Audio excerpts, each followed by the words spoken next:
Olha, se eu já fiz muita gente ficar brava comigo no vídeo do Baby, nesse aqui vocês vão... Puta que pariu, eu vou virar o youtuber mais odiado da fandom. O Super 17 foi o vilão principal da terceira saga de Dragon Ball GT, e o seu poder é uma das coisas mais mal representadas que eu já vi. Algumas pessoas chegam a dizer que ele é apenas 2 vezes mais forte que o Android 17 da saga dos androides, porque ele se funde com outro Android 17, e o título do episódio se chama 17 vezes 2. Como eu provei no meu vídeo de escala de poder do GT, até mesmo o Goku base do início do GT já deveria superar de longe o poder do Kid Buu, já que ele estava no mesmo nível de Ubi, que era equivalente ao Kid Buu antes de treinar por 5 anos. E mesmo assim, o Goku precisou de um Super Saiyajin 4 para lutar contra o Super 17, além de recorrer a uma estratégia para vencer a batalha. O Super 17 não é apenas forte pela escala de poder, ele é forte porque possui feitos universais. E antes da gente entrar nesses feitos, eu acho muito importante dar uma rápida lição de história sobre o Super 17 e provar para você a viabilidade do seu poder e como ele pode ser incrivelmente forte. O Super 17 não é apenas 2 androides se combinando, é o 17 se fundindo com o Hellfighter 17, que na verdade é um mutante mecânico, uma classificação de criação totalmente diferente de um androide, embora bastante semelhante, mas ainda assim são coisas diferentes. Então o 17 é na verdade um híbrido de androide com um mutante mecânico. Ele é uma criação conjunta do Dr. Gero com o Dr. Mill. É importante notar que o Dr. Mill também é um cientista extremamente talentoso, sendo ele próprio um Machine Mutant, criado por Baby para transformar o próprio Baby em um supremo Machine Mutant.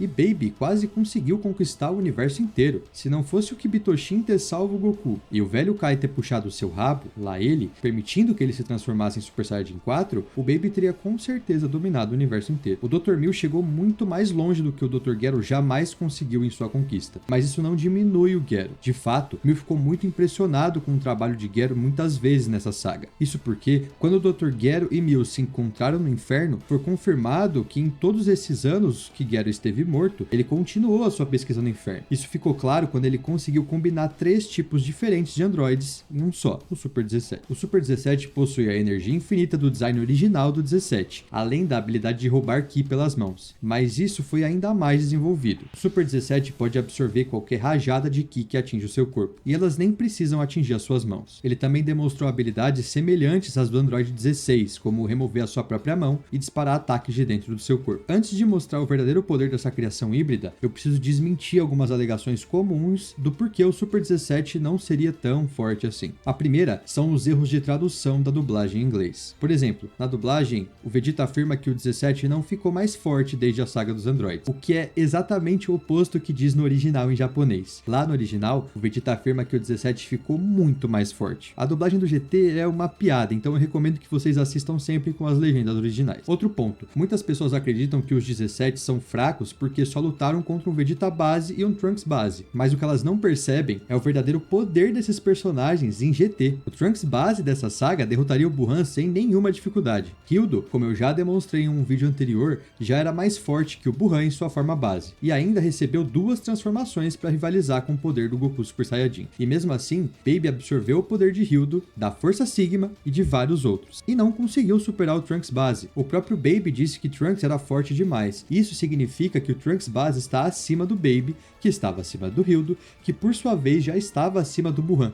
Logo, o Trunks base está muito acima até mesmo do Super Vegito. Eu avisei que vocês vão ficar com raiva de mim.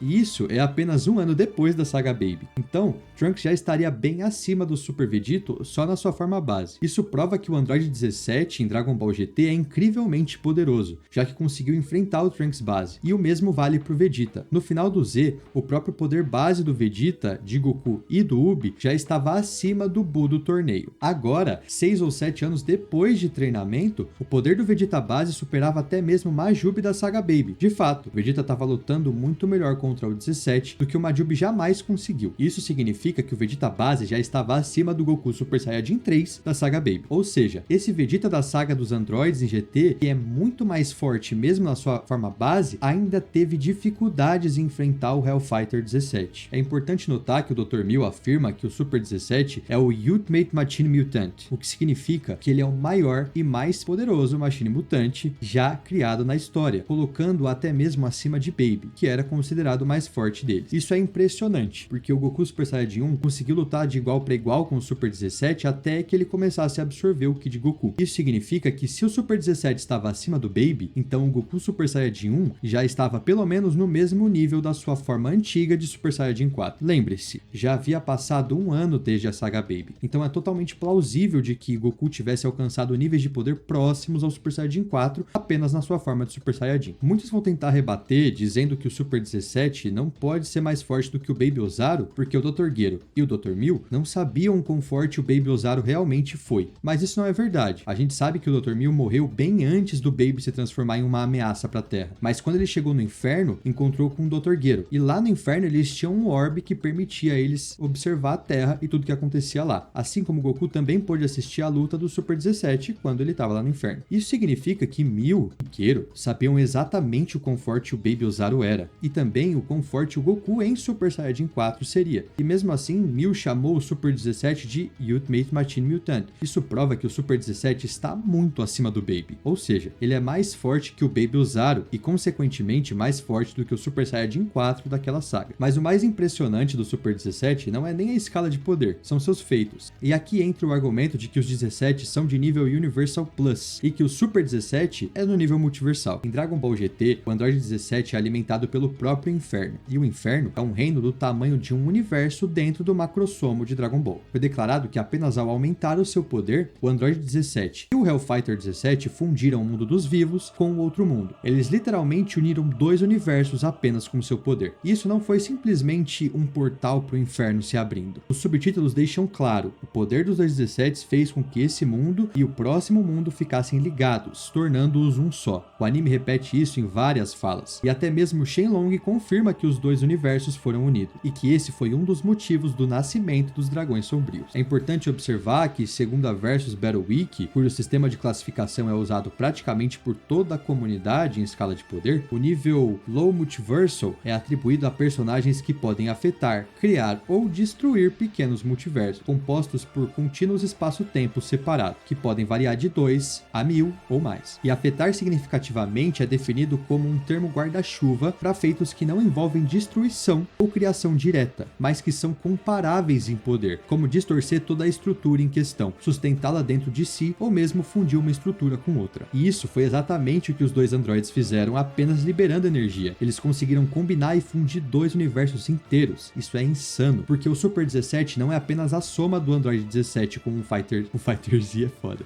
com o Hellfighter 17. Ele é muito mais poderoso do que essa simples fusão, funcionando como uma fusão padrão, já que Dragon Ball sempre mostrou que fusões são sempre 1 mais 1 vezes X. Eles já eram fortes o bastante para rivalizar com o Trunks e Vegeta base, mas ao se fundirem, se tornam muito acima até das formas Super Saiyajin deles. Isso significa que o Super 17 é 50 vezes mais forte do que cada um individualmente, o que já o colocaria em um nível Low Multiversal, pois seria dezenas de vezes mais fortes do que o feito de unir dois universos. E isso é só o começo, porque o Super 17 continua ficando cada vez mais forte ao absorver o poder do Goku, até alcançar o próprio nível do Super Saiyajin 4. Vocês lembram dos multiplicadores do Super Saiyajin 4? Então, aqui eu vou estar usando a forma mais conservadora daquele cálculo que a gente fez no vídeo sobre o multiplicador do Super Saiyajin 4. Então, vamos supor que o Super Saiyajin 4 multiplica a base do Goku em 18 milhões de vezes. Isso significaria que o Super Saiyajin é cerca de 360 mil vezes a base, e que o Super 17 alcançou níveis 36 milhões de vezes universais, ou seja, de escala multiversal, capaz de afetar mais de 1000 universos. Mas a coisa fica ainda mais absurda. O Super 17 chegou a absorver o Kamehameha vezes 10 do Goku Super Saiyajin 4. E como eu expliquei no meu vídeo do Super Saiyajin 4, o Kamehameha varia os níveis de poder, mas o vezes 10 é 10 vezes mais forte que um Kamehameha normal. Isso significa que o Super 17 absorveu o poder de alguém que já era 25 vezes mais forte que o Super Saiyajin 4, alguém que ele já estava enfrentando de igual para igual. Ou seja, ele já era 36 milhões de vezes universal. Ao multiplicar isso por 26, o Super 17 alcança um nível de 936 milhões de vezes universal, praticamente 1 bilhão de vezes. Portanto, o Super 17 é um monstro em termos de poder, merecendo muito mais respeito. Ele tá longe de ser apenas 2 vezes mais forte do que o Android 17 da saga dos Androids. Vamos falar sobre velocidade? Eu vou dividir isso em 3 possibilidades. A primeira é uma análise mais preguiçosa, admito, porque a escala de velocidade de Dragon Ball é insana pra caralho. Por exemplo, Goku atravessa um reino do tamanho universal, que é o outro mundo, em questão de segundo. Isso ainda em forma base. Isso já foi calculado em quintilhões de vezes a velocidade da luz. E isso era o Goku base antes da saga Buu. Agora, imagine ele muito mais rápido em Super Saiyajin 4 e depois compara isso com a saga do 17. A segunda é considerar que o Super 17 poderia ter velocidade infinita, já que em alguns guias afirmam que o universo de Dragon Ball é infinito. Se for o caso, então o Goku base atravessando uma distância infinita em um tempo finito implicaria em velocidade infinita. E como o Super 17 é muito mais forte do que os 17 que uniram universos, isso também o colocaria nesse nível. E a terceira possibilidade é a velocidade inacessível, que é um nível de velocidade acima da velocidade infinita. Isso significa se mover em literalmente tempo nenhum. E a base para isso é o Metal Cooler, que conseguiu se mover mais rápido do que o teletransporte do Goku, que, como o nome diz, é instantâneo, significa sem tempo. E para o Cooler ter feito isso, ele precisou se mover em tempo nenhum.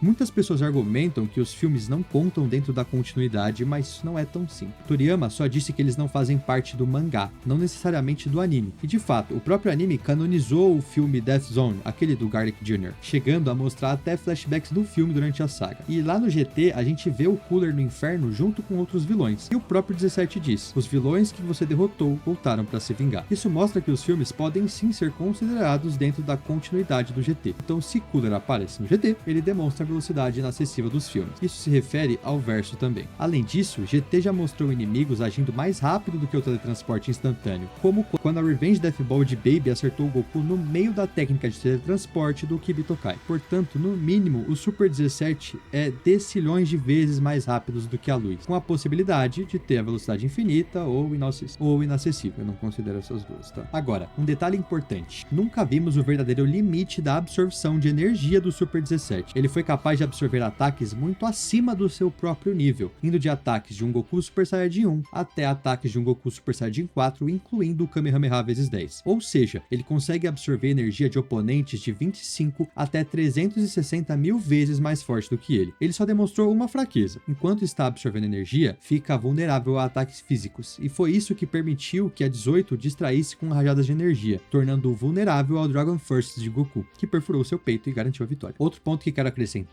é que em GT, ser universal ou multiversal é algo consistente. Por exemplo, na mesma saga, o Goku chega a sacudir o outro mundo, um reino também do tamanho de um universo, apenas liberando energia sem querer. Eu sei que sacudir não é o mesmo de destruir, mas pensa assim, se você estivesse do lado de fora de uma casa e apenas contraindo seus músculos fizesse uma pressão no ar que fizesse a casa tremer violentamente, isso significa que se você atacasse a casa, você pode destruí-la facilmente. E é o mesmo princípio aplicado aqui. Lembre-se, no GT vemos que o inferno possui múltiplas camadas e dimensões internas, o que pode significar que ele é ainda maior do que um único universo. Talvez tenha até mesmo um multiverso próprio. Isso é consistente também com o Omega Shenlong, que é um dos próximos vídeos aqui. E bom, em conclusão, Super 17 é multiversal, muitas vezes mais rápido do que a luz e podendo absorver energia a níveis absurdos para se tornar cada vez mais forte, tendo uma força final praticamente inconclusiva. E a única fraqueza real do bichão é que quando ele absorve energia, fica vulnerável a ataques físicos diretos. No geral, ele merece muito mais respeito do que recebe, e ele tá longe de ser apenas 2 vezes mais forte do que o 17 da saga dos androides. Espero que tenham gostado do vídeo, não esqueça de deixar o seu like aqui embaixo e se inscrever no canal e comentar o tema que você quer para os próximos vídeos, beleza? É isso, rapaziada, fiquem com Deus, fui!